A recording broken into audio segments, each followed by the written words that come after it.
Hi, everybody. Welcome to the HR Roundtable. I'm PJ Trudeau. Thank you so much for joining us today. We are very excited to have you joining us for Blueprint for Impact, designing a leadership development program that works. I think this is something that we're all always looking for is to find out the best way to really help develop our leadership team. And how do you go about doing that? What does it look like? And we're very excited today to have joining us Ilona Birenbaum, who is a leadership and organizational consultant leadership coach with over 30 years of experience and a diverse organizational development background.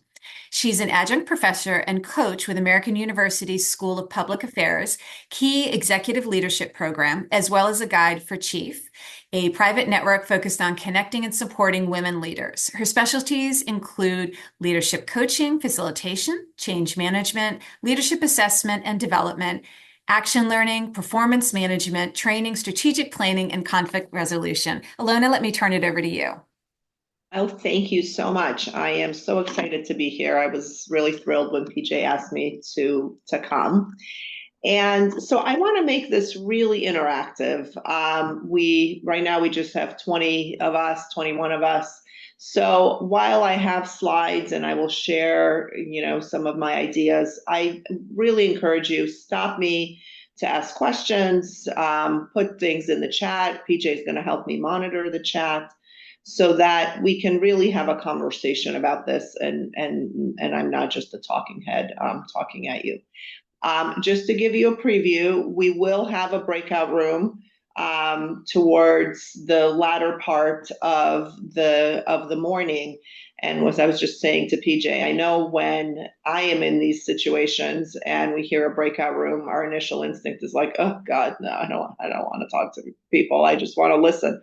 And I have found that every time I push myself to just do it and join the room, I either meet someone who is a great networking partner or I learn something that I didn't think about before. So it is a great opportunity to just connect. And I don't have you, doing anything overly complex in these breakout rooms. So I hope you're able to continue to stay with me because we'll come back and we'll have a little bit more of a conversation after that. All right. So I am going to share my screen.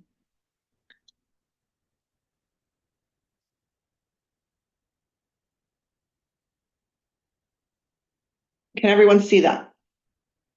Okay, great. All right. So whenever I see Friday, June 13th, I have an old friend, and when we were first out of graduate school and we were living in Houston, it was right around Halloween, and she'd always call me around Halloween, and I always think of her around Friday 13th, and she'd say to me, "Let's do something spooky." And so whenever we get a Friday the 13th, I always think of my friend Linda, who always wanted to do something spooky. So this will not be spooky. Okay.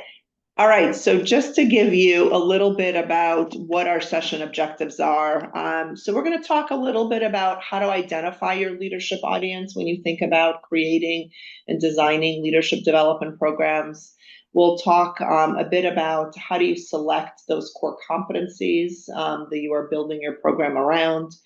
How do you design learning components that are meaningful and add value and really connect to your broader mission and values of the organization?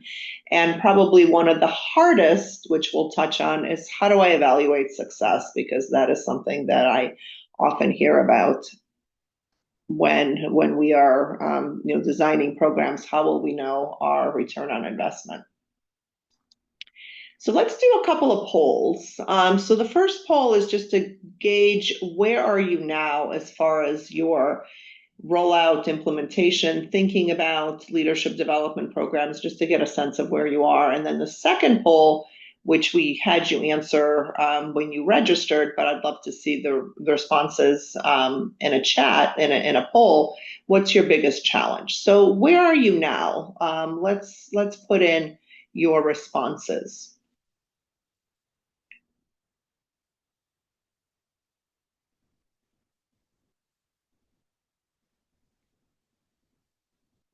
Okay, we've got almost all of you that have responded.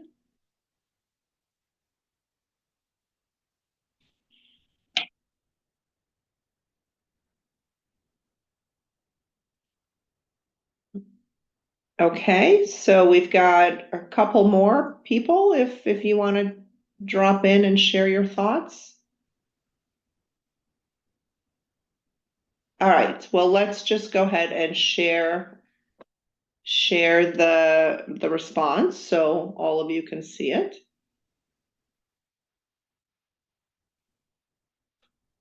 PJ, can you do that? Yep, everybody should be. Oh, all right, excellent. So the majority of you are thinking about starting a program. All right, good. So you're in the right place, and I'm excited to share some of things that I learned as we do this with clients. So that is the biggest majority, and then the next biggest is have never run a program. So again, you are in the right place. All right, let's go to the next question. What is the biggest challenge that you have to building or sustaining a leadership development program?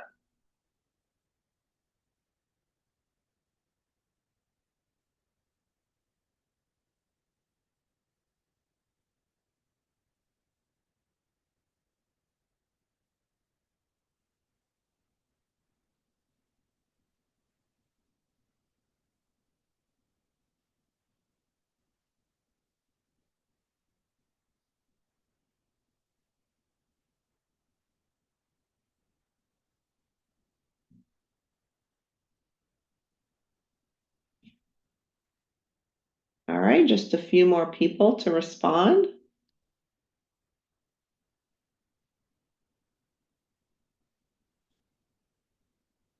All right, I think we're good. So let's share the responses. So it looks like for majority of you, it's designing, engaging, and impactful components. So making sure that the program is energizing, that people are learning, that they're transferring learning and knowledge. So great. So we'll spend some time talking about that as well. All right. So I'm going to get out of here. Okay. So, You did all have some right. people share in the chat, just some additional other responses of other challenges having enough time to devote to this and budgetary restrictions, and designing leadership development program for senior leaders. For senior leaders, yes, yes. So I will touch on some of those things. Thank you, PJ. So a couple of things, that we want to think about when you are considering designing a program, right? So of course, the first one, who is going to be your target audience because their needs are going to be different. So it's really important to be thinking about who do we want to include here. And I've done programs when I remember doing a program for AOL back when they were in existence, and they had a very specific target audience. They wanted to focus on managers of managers because they felt that the skill set was different when you transition from being a manager of individual contributors to managers of managers, and they really wanted our focus to be on that particular audience. The next one to think about is what leadership competencies will we focus on? And that is really important because it's really thinking about what do we need, what skills do we need to build in our various levels of leaders. And sometimes some of these programs, and I'll talk about this a little bit later, that we've done aren't even for those that are managing people. Sometimes, and in fact, I'm doing a program right now that we're calling Leaders at All Levels. It is for high potential employees who have not yet started to manage people, but we wanted to get them prepared. The organization wanted to get them prepared when they do, in fact, move into leadership opportunities. So the next piece is to think about what are the program components that will be most effective. And I'll run through the many different options. But you want to be thinking about, do I want a 360 as part of the program? Do I want workshops? Do I want action learning, which I'll define some of this stuff in a little bit. So really be thoughtful about, and what is one of the questions that I always ask when a client and potential new client calls is, what is their tolerance for how long they're willing, if you're going to offer a workshop, for example, or multiple workshops, what is their tolerance for how long they're willing to be in the room, whether that's in a physical room or in a virtual room. And, I was just talking to one potential client right now, and she said, oh, there's no way that our people could spend more than 2 hours. And so, how do we create a series, for example, that is going to meet their needs? Because putting them in a program that has a 2 day, workshop is just not going to work for them. So the next piece is, how long will the program run and how often will participants engage? So again, you have, and I'll go deeper into this in a little bit, but it's, is it a 2 day kickoff to kind of get everyone grounded in a lot of the leadership concepts that we want people to be thinking about? Is it that we are doing a cohort-based program? And so we want to have kind of an orientation to the whole program and getting people connected and joining together. So many different conversations to have there. How will we evaluate success? Are we going to look at specific behavior changes? Are we going to look at outcomes? Are we going to measure this based on retention or attraction? Are we going to look at performance evaluations of managers, before and after they've gone through a program, and have some of the things that they were specifically working on behaviorally, as that had an impact?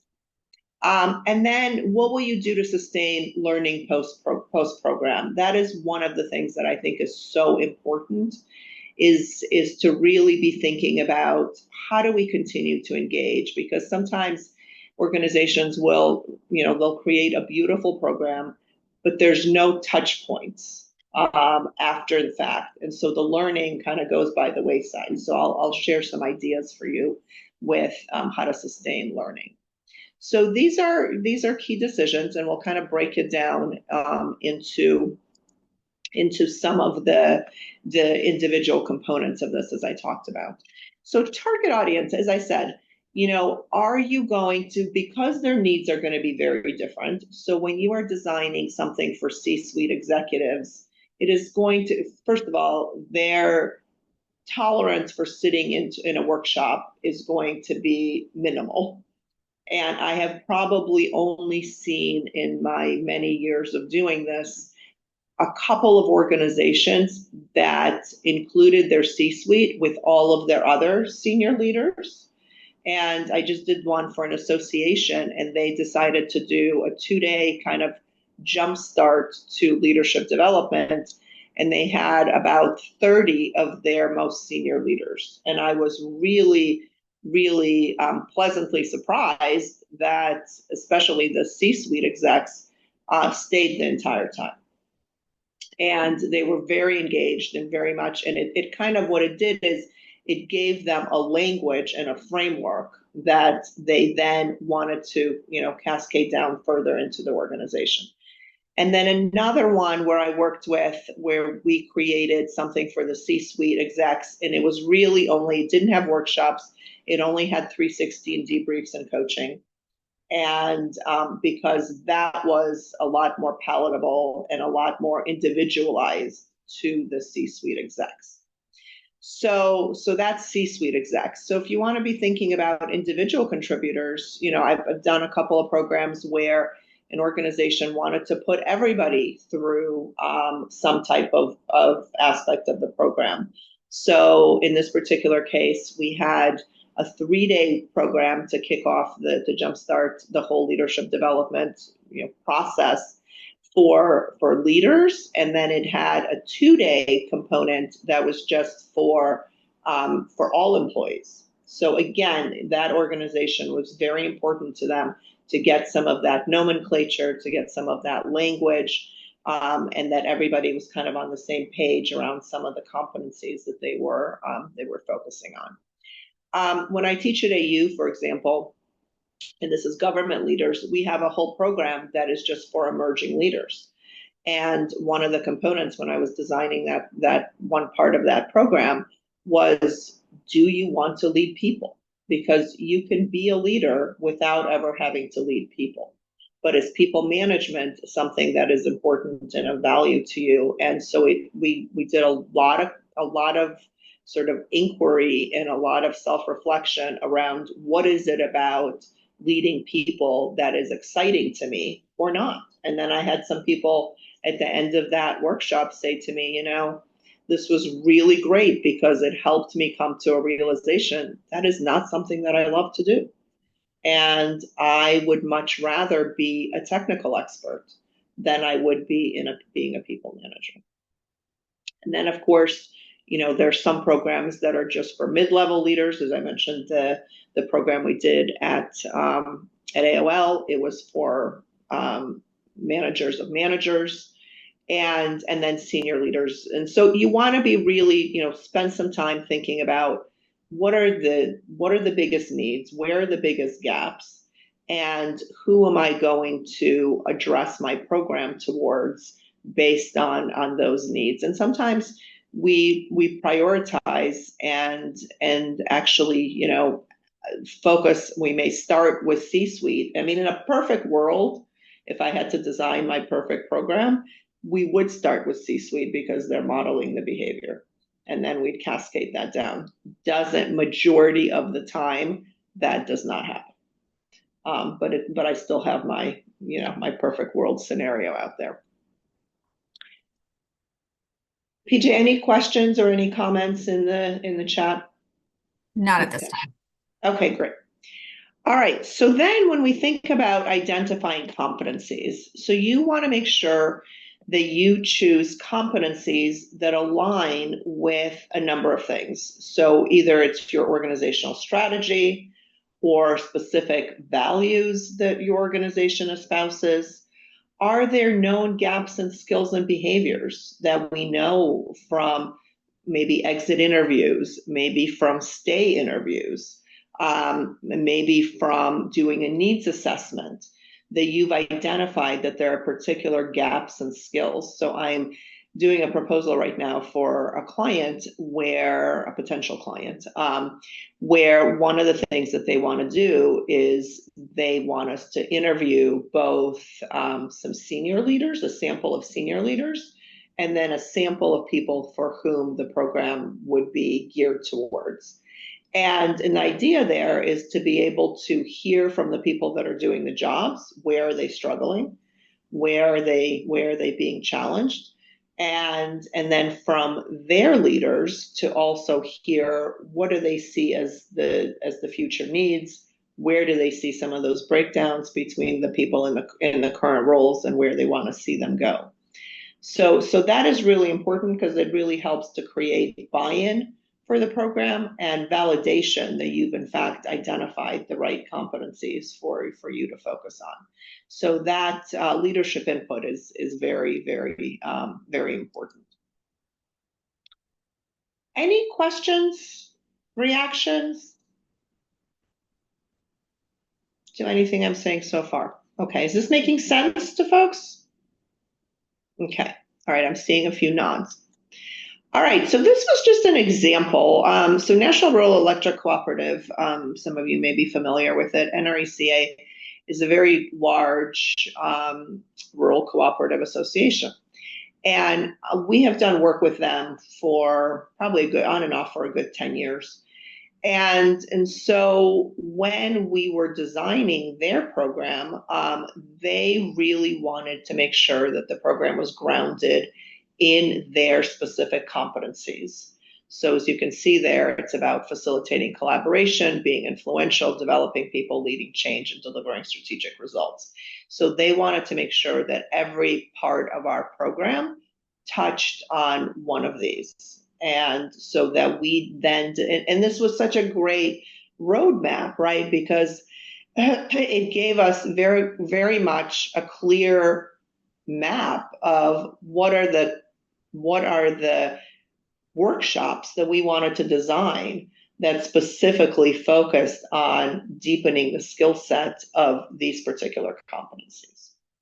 So that was very, very useful, and we didn't have to do any of the needs assessment or conversations because they really did all of that when they designed their competencies.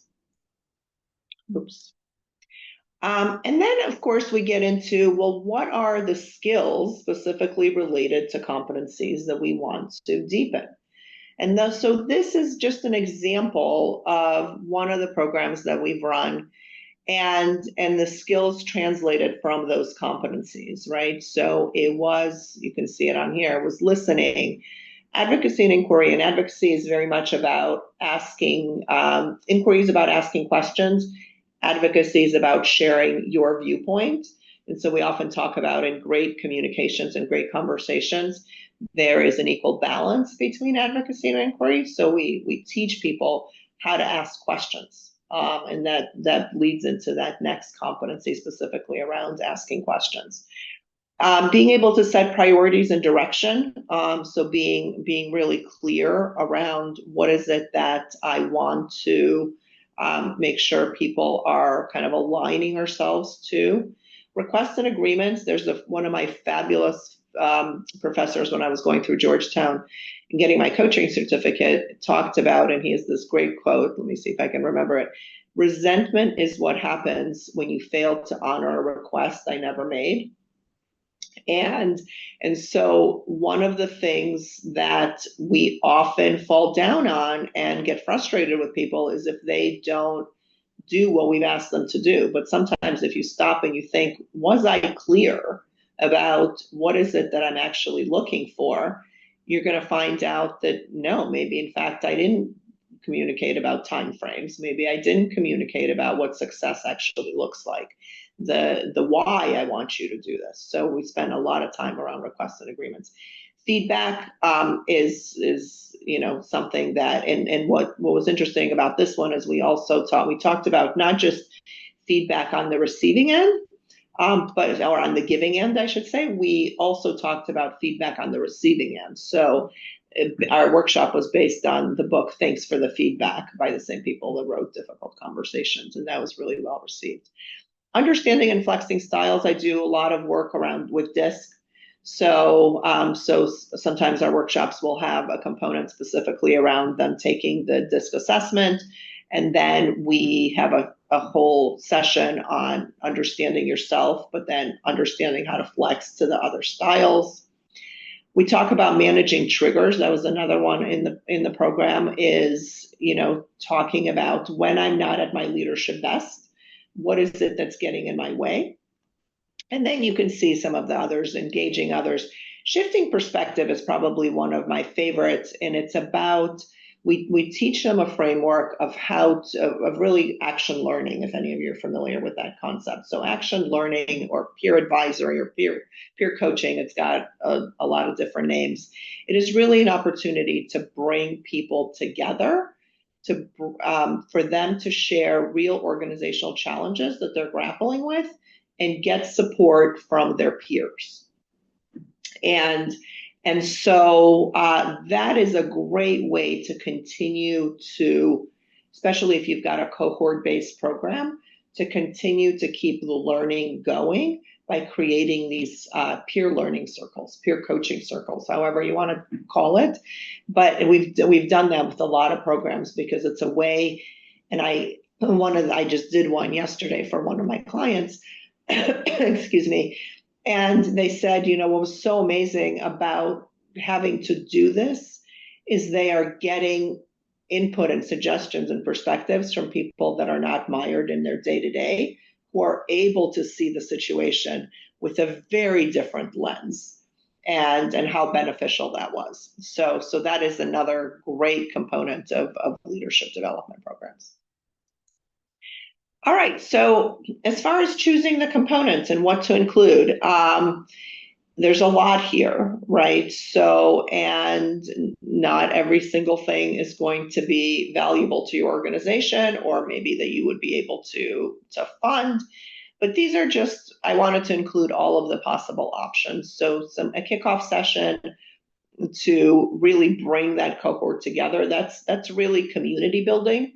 and relationship building and getting people to know each other so that relationship continues after the workshops are over, after the leadership development program is over. So it's really, we do a lot of that at AU. We call it an orientation session, and it's a way to really help people get to know each other and build trust. 360 feedback. I've done everything from interview-based 360s to using tool-based 360s like Leadership Circle Profile is one of the best ones out there because they've actually correlated the leadership competencies to leadership effectiveness. So you can see the bang for your buck, if you will, on what it is that I should focus on after I get my results back. Center for Creative Leadership has a lot of great 360 tools. Also one called Benchmarks by Design, where you can customize the 360 based on your competencies, and then it'll spit out the behaviors that you should be measuring. LPI, the Leadership Practices Inventory, which is a Kouzes and Posner tool, is probably one of the simplest ones out there. And you do not need to be certified to administer the LPI. So that is one I've sometimes used with clients that want a 360, but want something a little bit more simplistic. Of course, live in our virtual workshops. We'll talk about that in a little bit. I just chatted about the peer learning circles. Executive coaching, most organizations still offer executive coaching to most of their their most senior leaders. Again, in my perfect world, executive coaching would be offered across the organization, but it is costly, and it is definitely something usually reserved for the top of the organization. Action learning, peer learning circles, similar. The nice thing about action learning is sometimes when we incorporate it into a program, so there's a sponsor, they, give this team of people a particular organizational challenge that they want them to work on together. And there's usually an action learning coach that's with them. And they are working on this situation, but they're doing a lot of it through asking each other questions. So there's opportunity to really go deep in trying to understand what the crux of the problem is, and then also go into then, once they develop the solution, present it back to the organization. And so that leadership, that executive sponsor buy-in is really important, and it can really help shift, and create new solutions for deep organizational challenges. Ilona, PJ, was there any? yeah, Maggie had asked, did you say LTI? I said LPI, the Ah, Leadership Practices Inventory. Yeah. oh, okay. I didn't know that one. Thank you. Yeah, no problem. Yeah, LPI is the Leadership Practices Inventory, Kouzes and Posner. Yeah. Exactly. We've had a program where we've run that also had a book club. So they decided they were going to meet on a quarterly basis and they were going to read a book, something related to leadership, and then talk about it. Another one that had a leadership panel that was part of it, where there was an opportunity for the participants to ask senior executives about their career journey, their learnings, their mistakes, and so forth. Sometimes the program will have some stretch assignments where you have an opportunity to actually work for 3 months on a project that is outside of your current day-to-day. And then, as I mentioned, some type of capstone where they have a chance to present their learnings to senior executives or senior sponsors of the program. Any questions, comments, reactions?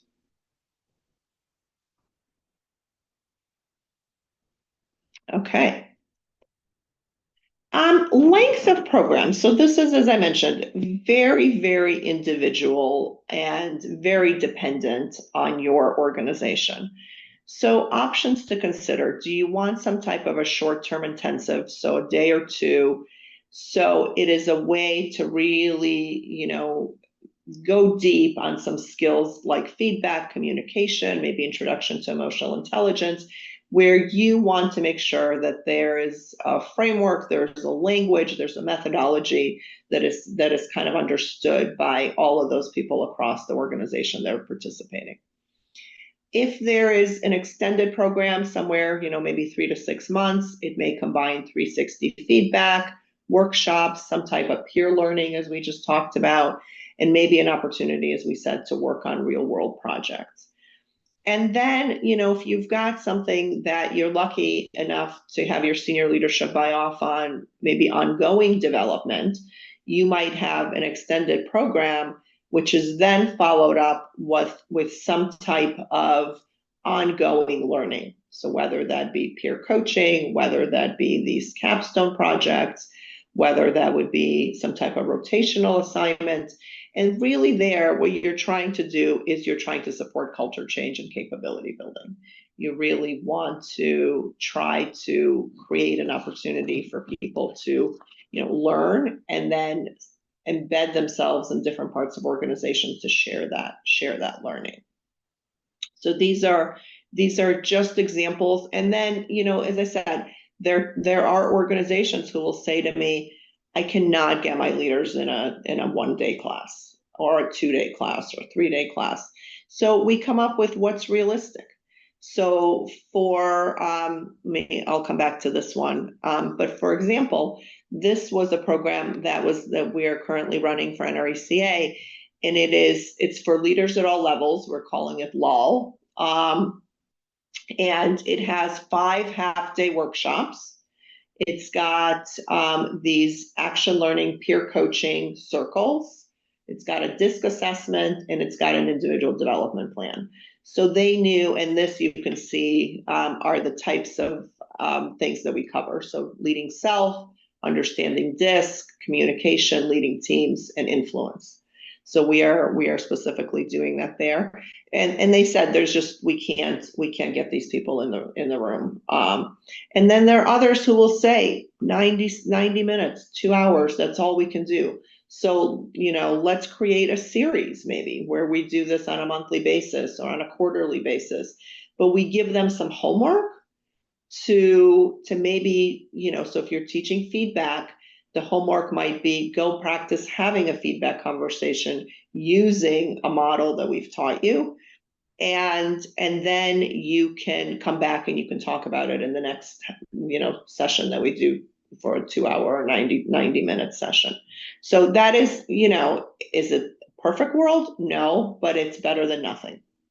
So that is something that we do.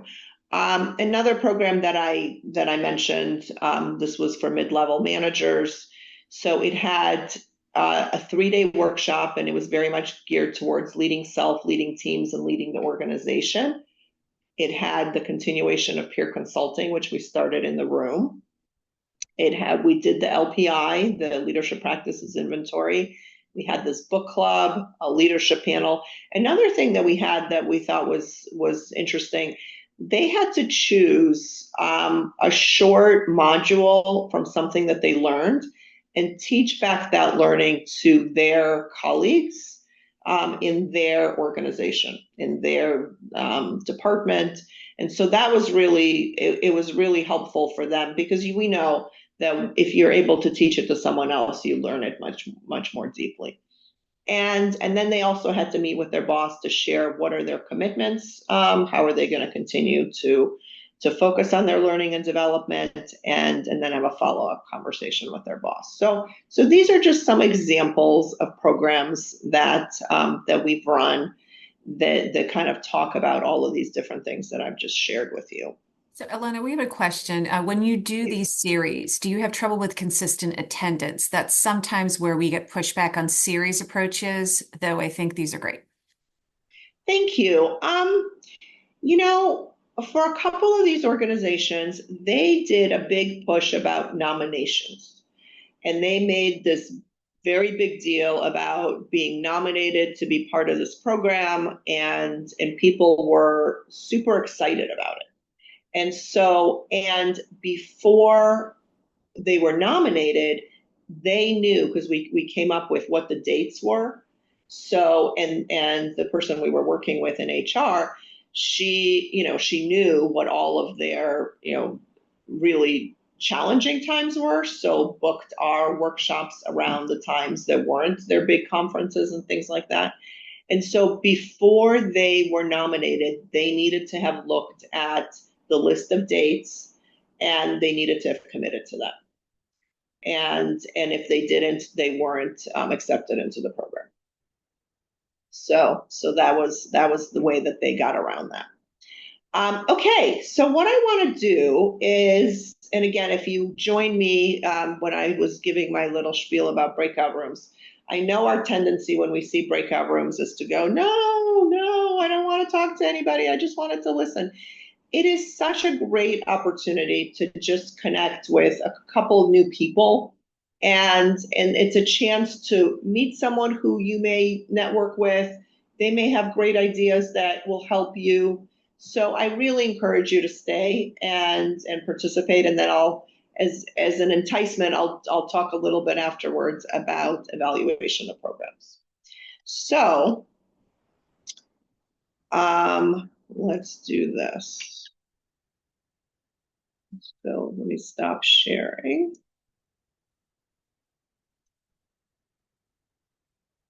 So I am going to, in the chat, can I see chat? Yes.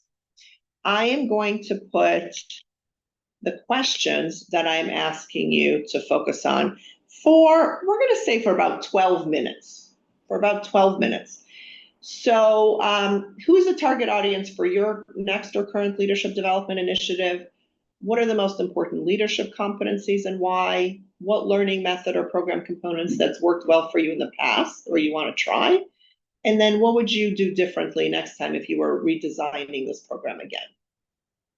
So PJ is going to put us into breakout rooms, and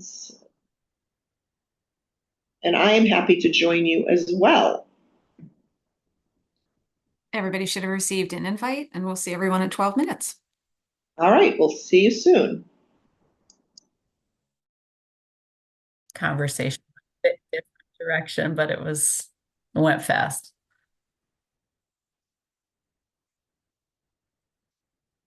Ilona, you are on mute. Oh, I am on mute. I'm so sorry. Yes, absolutely. We can talk about these topics for hours. And so hopefully you got a little bit of a nugget. You had an opportunity to really just build some connections and you could reach out to these folks again. So let me go back to a couple more slides that I want to share with you before we wrap up. So let's go back to sharing. And if we had more time, I would have loved to hear what you shared and what you talked about in your breakout rooms. All right, so the next piece is really about, did I just skip a slide? Yeah, so measuring impact. All right, so that is, one of the things when I looked at what PJ sent me when you all signed up, the return on investment, selling it, getting buy-in is one of the things, the challenges that all of you have, all of us have. So there are different ways to measure impact. Obviously, you can do participant satisfaction right after the class or right after the overall program is over. So getting there, so some surveys, some feedback forms. So that's one piece. Learning, so having some type of them, where if you think about your program is covering X competencies, X behaviors, asking them to rate themselves before they take your program on how they self-assess around their skill levels around in these various areas, and then ask them to do it again at the end of the program. So that's another way to do it. Behavior, looking at observation and feedback on behavior changes at work and or doing 360s and manager check-ins. So, if you do a 360 pre-program and then you have a 360, maybe that's done at the end of the fiscal year, or where you want to give people enough time to, embed some of these behaviors that they've learned. So don't do it right after the program is over. Give them a little bit of time to help practice. And then looking at any, business outcomes, are we able to look at retention? Are we able to look at, the employee viewpoint surveys, and are they changing at all as a result of these leaders going through your program? And then the hardest one is the ROI, right? For comparing program costs to some type of quantifiable benefits, whether it's improved performance, savings. Whenever people tell me, we don't, it's hard for us to invest in this. I always say, but think about how many people have you lost this year that maybe you didn't want to lose, right? There's always some that we want to lose, but what are the ones who we wanted to have kept? And what is the cost of that? And I'm sure there's IO psychologists on the call who can answer that question. But isn't it at least, 3 times the salary? Yeah, something like that. Thank you, Maggie. I'm looking at you. And so when you think about losing people, let's say they make $100,000 and you've lost that person, that knowledge goes with them. It's at least 300 to replace them and to get them up to speed. So, I always kind of turn it around to what is the cost of not doing this? And then, of course, sustaining the learning. I really love, if possible, doing this in a cohort-based model. So building, opportunities, again, maybe it's on a quarterly basis to bring people back. Doesn't have to be in person. It could be virtual, where you're creating these peer coaching pods that I described, or you're presenting some capstone project that was part of their overall deliverable at the end of the program, or offering some on-demand refreshers, asking people after the program is done, what are the things that you want to continue to grow and develop in?